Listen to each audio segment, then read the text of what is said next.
Ya, Bismillahirrahmanirrahim. Assalamualaikum warahmatullahi wabarakatuh. Pada video kali ini, saya akan menjelaskan untuk pertemuan ke-9 pada mata kuliah Pendidikan Kewarganegaraan pada program studi KPMK jurusan Kemaritiman Politeknik Negeri Samarinda. Pada pertemuan ke-9 ini masih membahas mengenai tema demokrasi dengan beberapa sub pembahasan yang nanti akan saya jelaskan. Mungkin hanya membutuhkan waktu sekitar 15 sampai dengan 20 menit. Ya, langsung saja saya akan share screen untuk materi pada pertemuan kita yang ke-9 ini.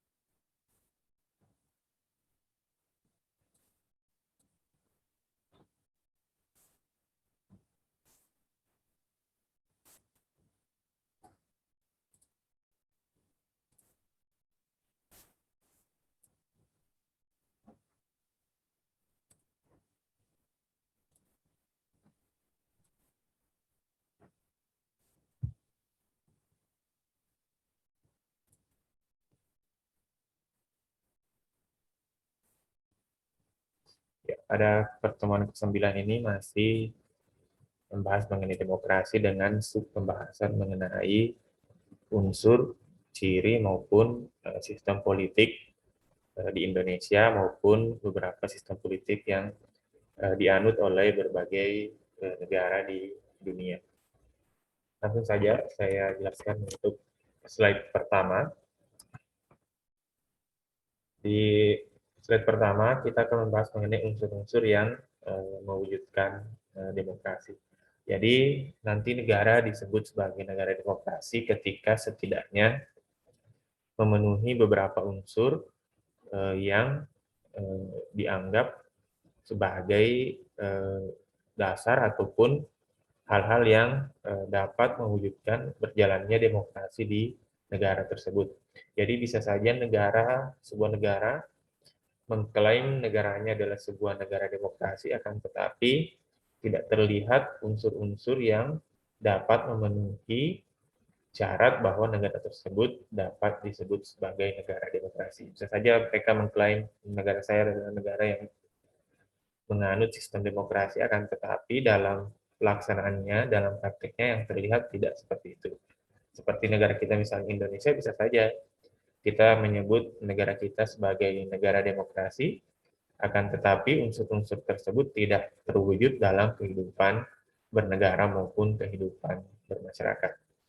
Nah, salah satu yang saya kutip di sini mengenai unsur demokrasi dari beberapa ahli. Yang pertama adalah sebuah negara demokrasi merupakan sebuah negara hukum.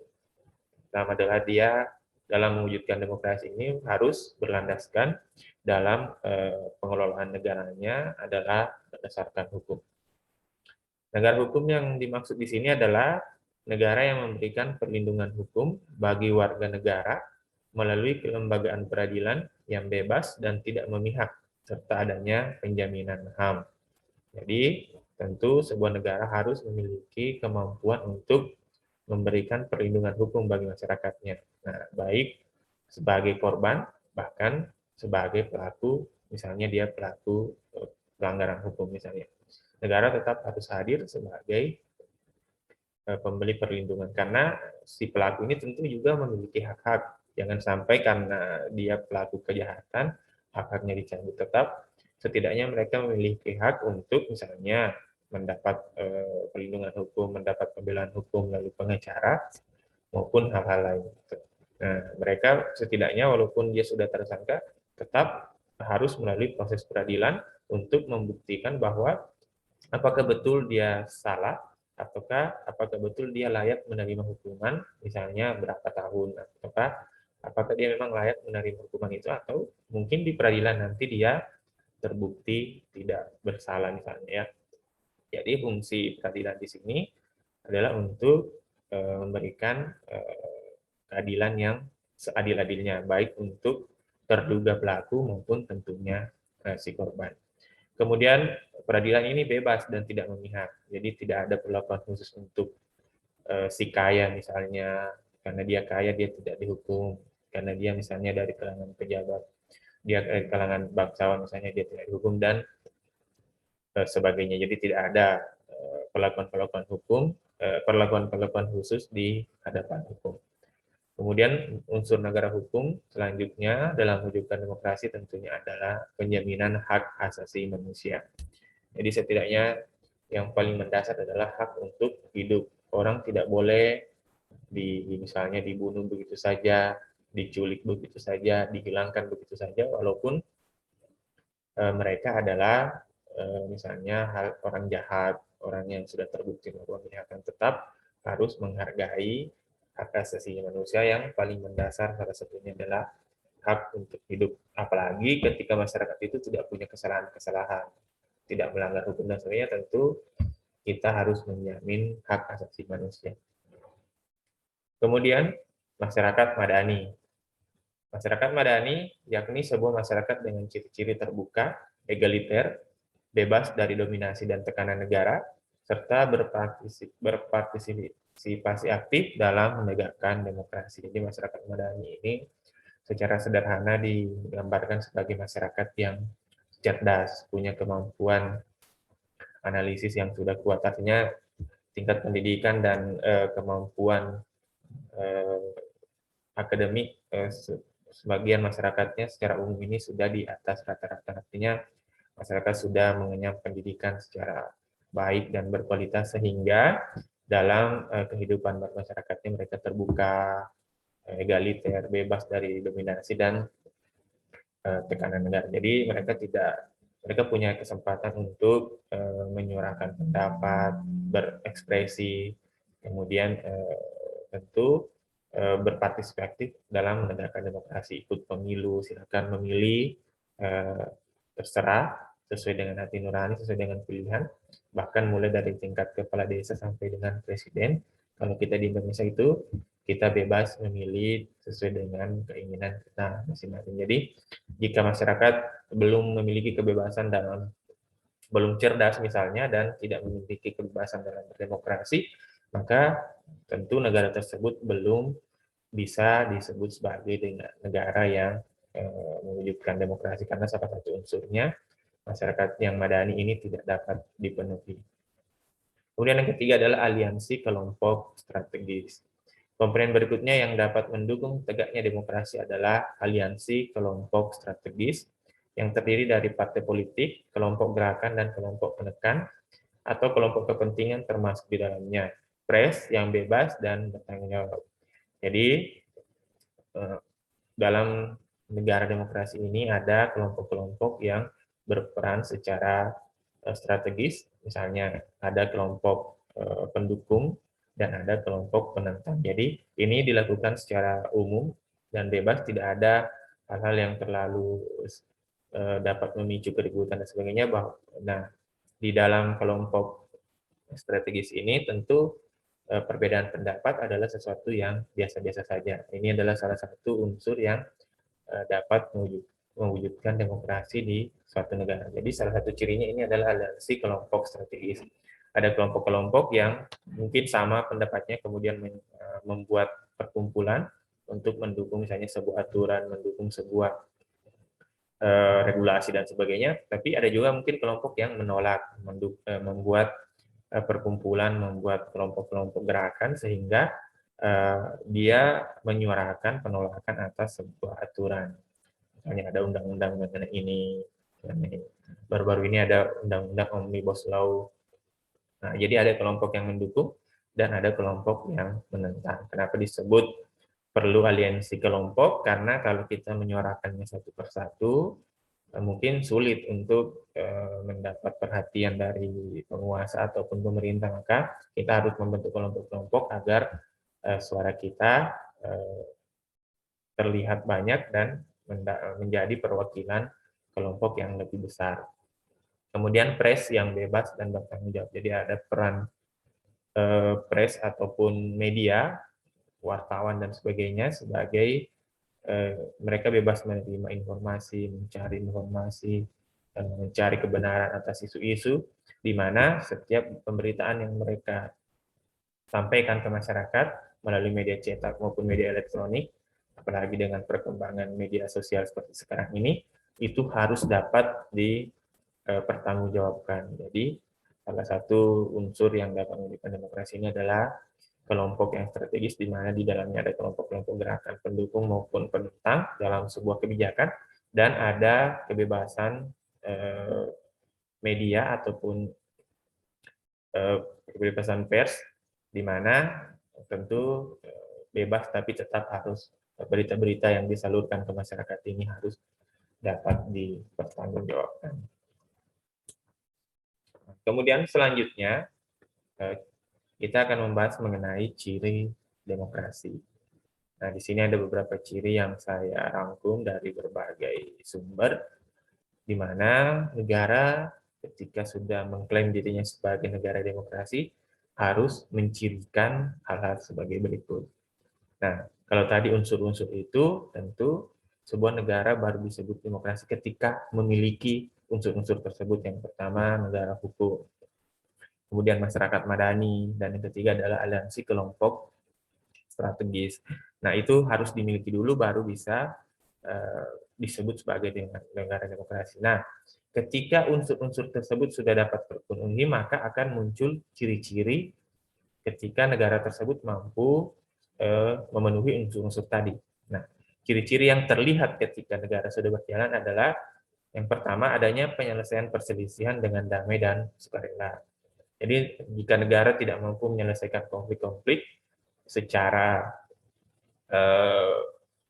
misalnya damai dan sukarela, maka tentu salah satu ciri demokrasi ini tidak terlihat. Nah, seperti kita misalnya di Indonesia, sering sekali terjadi konflik-konflik, baik konflik horizontal yang terjadi di berbagai daerah beberapa tahun yang lalu itu, alhamdulillah itu dapat diselesaikan dengan damai dan sukarela. Nah, berbeda dengan negara-negara di Afrika misalnya, itu sampai sekarang itu masih ada perang antar kelompok, masih ada perang antar geng-geng di sana yang sulit didamaikan oleh pemerintah setempat, karena pemerintah setempat saja sulit untuk menekan mereka karena kekuatan militer si kelompok yang berselisih ini cenderung lebih kuat. Nah, negara tersebut tentu tidak bisa disebut sebagai negara yang mencirikan demokrasi. Nah, jadi salah satunya itu harus ada penyelesaian perselisihan dengan damai dan sukarela.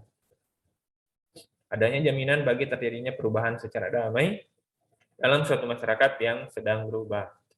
Jadi jika ada perubahan aturan, ada perubahan kondisi di masyarakat, negara mampu hadir memberikan jaminan bahwa negara baik-baik saja, tidak akan terjadi hal yang luar biasa yang dapat merusak sendi-sendi kehidupan masyarakat.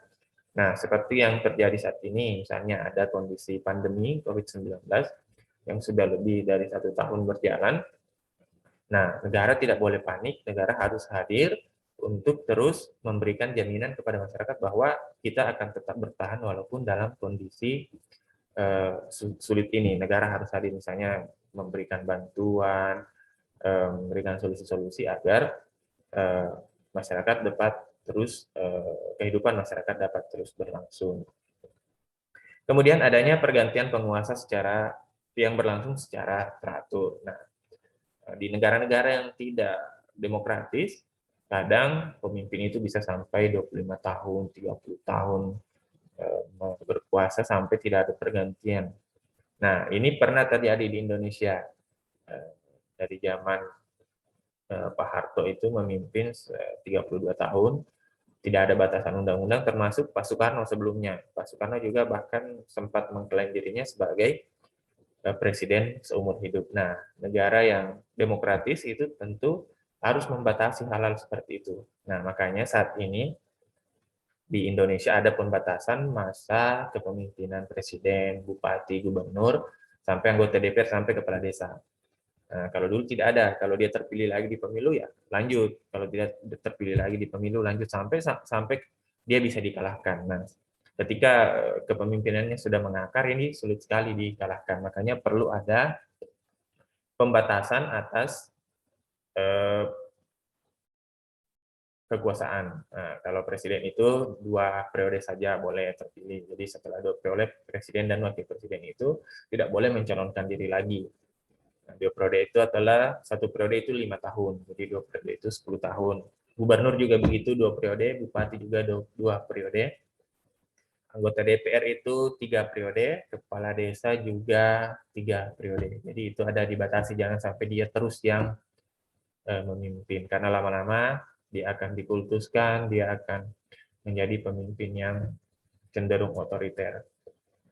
Kemudian adanya pembatasan atas pemakaian kekerasan secara minimum, jadi tidak boleh penyelesaian masalah walaupun misalnya ada pelanggaran hukum, ada kekerasan, ada perkelahian di masyarakat atau ada kejahatan yang terjadi di masyarakat, walaupun oknum penegak hukum ataupun penegak hukum sendiri yang akan menindak, tidak boleh melakukan kekerasan pada pelaku. Nah, walaupun dia itu polisi ataupun tentara, tidak ada. Di dalam negara demokrasi, segala sesuatu kesalahan itu diselesaikan di atas meja, tidak boleh diselesaikan dengan main hakim sendiri, tidak boleh diselesaikan di lapangan, harus diselesaikan dengan uh, peraturan ataupun dengan regulasi yang jelas. Adanya pengakuan dan penghormatan atas keanekaragaman. Jadi negara demokrasi mengakui keanekaragaman, seperti kita di Indonesia ada keanekaragaman suku, keanekaragaman agama, keanekaragaman pendapat dan sebagainya, di mana itu tidak boleh negara hanya mengakui salah satu, misalnya salah satu agama saja, tidak boleh hanya mengakui salah satu suku saja dan sebagainya. Jadi tidak ada suku yang lebih dominan, tidak ada agama yang lebih dominan dia dibanding agama yang lain di dalam negara-negara demokrasi. Adanya jaminan penegakan keadilan, ini sama seperti yang saya jelaskan tadi di unsur, bahwa negara hadir sebagai pengadil yang seadil-adilnya. Adanya upaya memajukan ilmu pengetahuan, tentu apa yang kita laksanakan sekarang dengan banyaknya peningkatan kualitas pendidikan, dengan banyaknya perguruan-perguruan tinggi, di mana terus diadakan regulasi-regulasi yang mendukung peningkatan pengetahuan dengan anggaran APBN yang sangat tinggi di sektor pendidikan, merupakan upaya untuk memajukan ilmu pengetahuan. Adanya pengakuan dan penghormatan terhadap kebebasan, yang tentu dalam negara demokrasi ada kebebasan-kebebasan dalam berekspresi dan berpendapat, tapi hal-hal itu juga tetap diatur dengan batasan-batasan yang jelas, jadi tidak bebas sebebas-bebasnya juga. Nah, selanjutnya kita akan membahas mengenai sistem politik. Nah, di berbagai negara setidaknya ada 3 sistem politik yang berlaku atau dianut oleh negara-negara di berbagai belahan dunia. Yang pertama, sistem politik di negara komunis. Kalau negara komunis ini yang masih menjalankan itu seperti Korea Utara dan saat ini cenderung China atau Tiongkok juga cenderung, walaupun mungkin mengaku sebagai negara demokrasi, tapi cenderung ke negara komunis. Nah, bercirikan pemerintahan yang sentralistik. Jadi semua pengambilan kebijakan, semua pengambilan keputusan itu dipusatkan. Misalnya tidak boleh kalau bukan misalnya presiden atau pemerintah pusat yang menetapkan aturan. Tidak ada tidak ada wewenang yang sampai sekuat apa di tangan gubernur sampai di tangan bupati, hanya semuanya harus diizin misalnya pemerintah pusat. Kalau di Korea Utara seperti ini, jadi semua terfokus ke pemerintah pusat. Peniadaan hak milik pribadi. Penyediaan hak-hak sipil dan politik. Jadi tidak ada hak milik pribadi, semua milik negara cenderung. Negara bisa sewaktu-waktu mengambil misalnya lahan kita, mengambil harta kita untuk kepentingan negara. Jadi semuanya hanya hak guna, tidak ada hak milik yang eh, bagi masyarakat semuanya adalah milik negara. Tidak ada hak-hak sipil dan politik. Jadi ini tidak boleh surut serta di dalam pemilu, tidak semudah itu memberikan suara, tidak semudah itu mencalonkan diri dan sebagainya. Semuanya diatur oleh negara dengan ketat. Jadi kalau negara tidak suka dengan Anda, pemerintah tidak suka dengan Anda, tidak boleh hak-hak politik Anda bisa dicabut dengan sepihak tanpa ada pembelaan dari Anda misalnya. Tidak adanya mekanisme pemilu yang terbuka, tidak adanya oposisi, serta terdapat pembatasan terhadap arus informasi dan kebebasan berpendapat. Jadi pemilu atau pemilihan umum cenderung hanya formalitas saja. Jelas siapa nanti yang menang, siapa yang duduk di DPR, siapa yang duduk di bupati, gubernur, presiden, itu sebenarnya sudah jelas siapa yang akan duduk. Tapi karena ingin terlihat sebagai negara yang melakukan pemilu, maka tetap dilaksanakan pemilu sebagai formalitas saja. Tidak ada suara yang penting di dalam pemilu tersebut, tetap sebenarnya nanti diatur oleh si penguasa. Tidak ada oposisi, jadi tidak ada yang berani menentang pemerintah kalau di negara komunis. Bisa saja langsung diculik, langsung hilang, langsung dipenjara, dan sebagainya. Serta terdapat pembatasan terhadap arus informasi dan kebebasan berpendapat. Nah, seperti misalnya di Korea Utara itu, siaran televisi itu, internet itu dibatasi. Bahkan siaran televisi di sana, kalau yang saya lihat di beberapa media sosial, orang-orang yang sudah berkunjung di sana, bahwa televisi di sana hanya menyiarkan berita-berita baik mengenai pemerintah, kalau bukan itu film-film mengenai pemimpin mereka.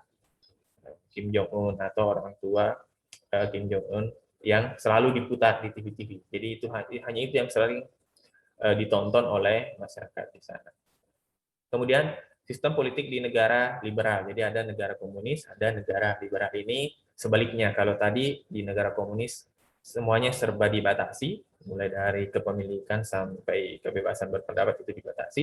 Nah, berbeda kalau di negara yang menganut sistem liberal. Di sini bercirikan adanya kebebasan berpikir tiap individu atau kelompok.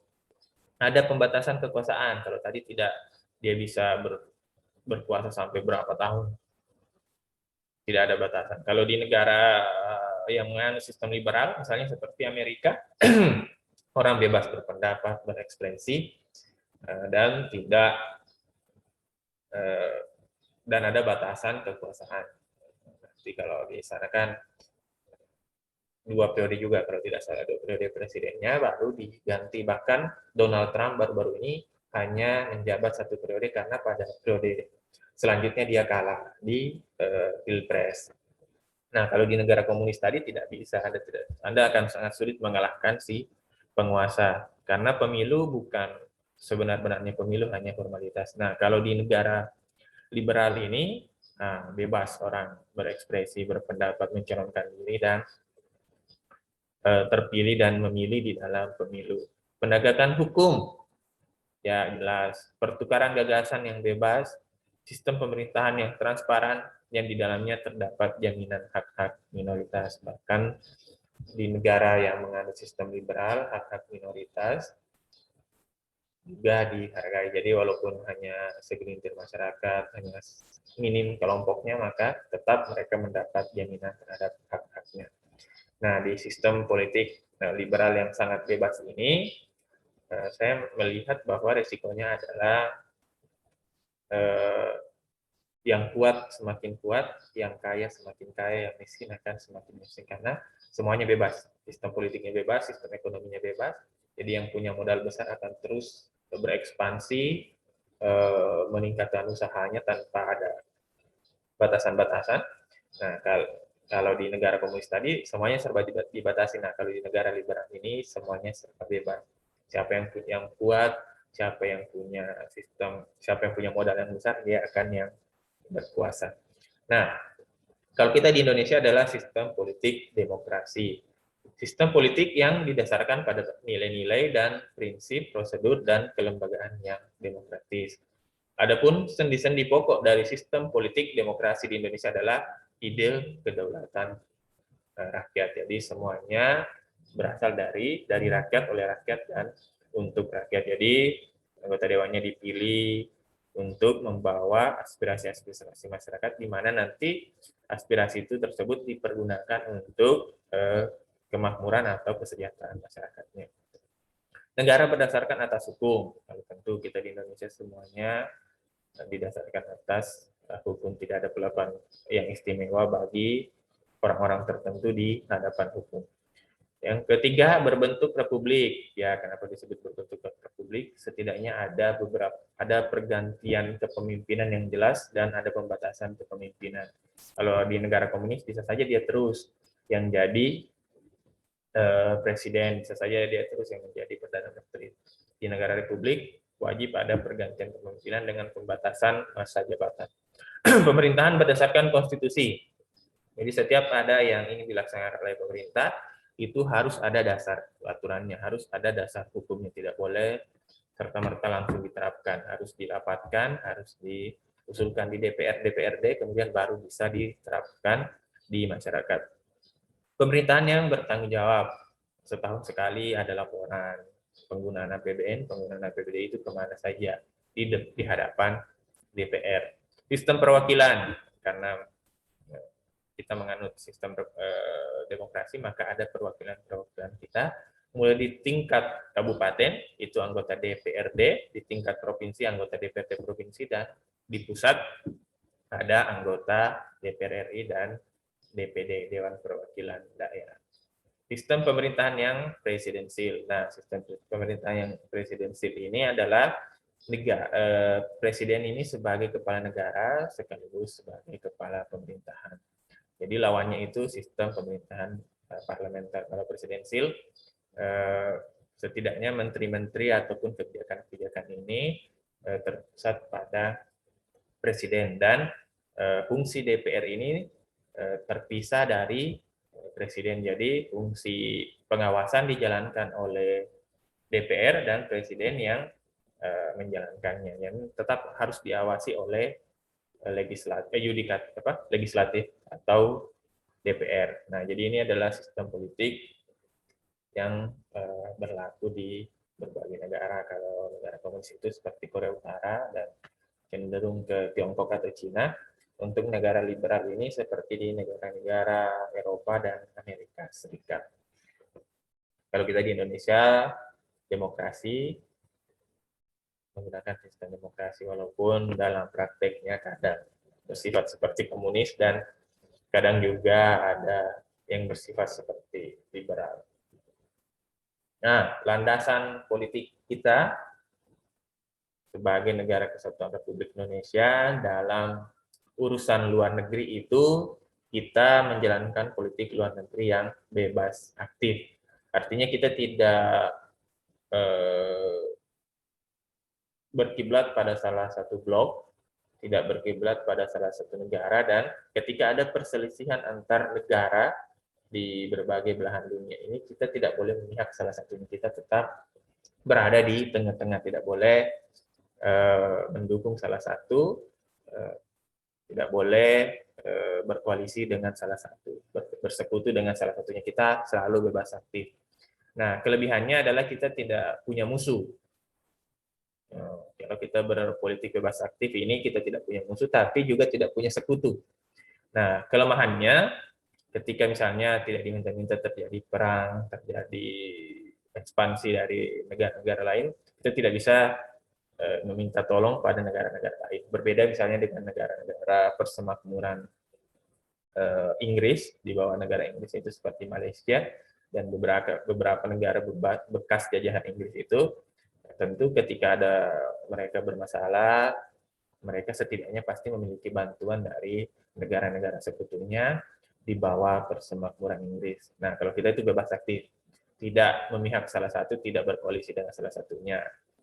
Nah, jadi kita tidak punya lawan dan cenderung tidak punya kawan. Nah, sebagai landasannya adalah tentu kita sudah ketahui bersama adalah berdasarkan ideologi Pancasila dan Undang-Undang Dasar 1945 yang merupakan dasar hukum tertinggi di negara Indonesia. Jadi setiap kita ingin membuat aturan, melakukan kegiatan-kegiatan politik baik di dalam negeri maupun luar negeri itu tidak boleh sama sekali bertentangan dengan Pancasila dan Undang-Undang Dasar 1945.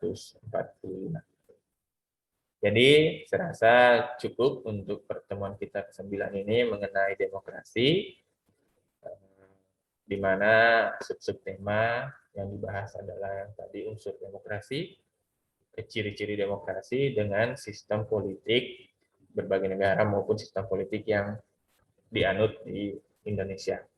Saya rasa sekian dan ingat untuk tetap memberikan komentar di kolom komen sebagai absensi adik-adik pada jurusan Kemaritiman Politeknik Negeri Samarinda. Sekian atas perhatiannya saya ucapkan terima kasih.